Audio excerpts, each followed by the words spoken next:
Well, seeing people eating and drinking outdoors in downtown San Jose has become a common sight during the pandemic. San Pedro Square, what you're looking at here, is really the epicenter, which has been closed to traffic for nearly a year. But now the city of San Jose will have to decide if it wants to make this permanent. NBC Bay Area's Robert Handa joins us from San Pedro Square, where the proposal is generating, Robert, a lot of mixed feelings here.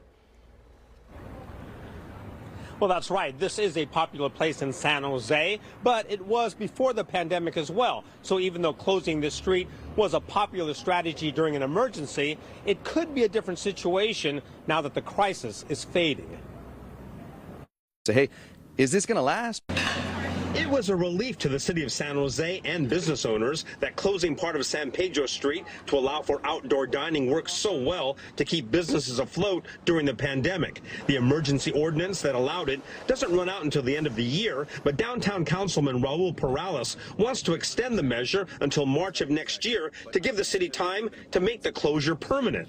Many people we talked to like the idea, even though limiting access to the 1,200 space parking garage through San Pedro is a concern. Well, the parking garage definitely has more parking right than the street, and also you don't get ticketed heavily if you stay there too long. You're going to see hundreds, if not thousands of people enjoying the outdoors, patronizing these businesses, whether they're to eat, grab a drink, and just enjoy each other's company. But not every business is on board. Tom McHenry, a former mayor and a Market Square property owner, says easy access to parking as well as good traffic circulation is critical to downtown and wants the city to make sure every business benefits. The San Jose Downtown Association, which supports the closure, agrees it won't be a simple task. There's a number of properties that already have patios.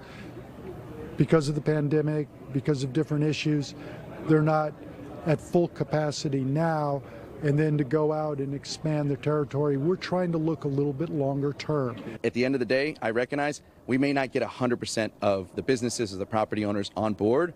I would still say this is the direction to go. That's the signal that I wanted to be able to give this week. Well, Perales will send his first signal to the City Council Rules Committee on Wednesday, the first step before it can go before the full City Council. Perales acknowledges it will be a tough road and even says he knows he might have to settle for a partial closure. Live in San Jose, Robert Handa, NBC Bay Area News. It is tough. All right. Thank you, Rob.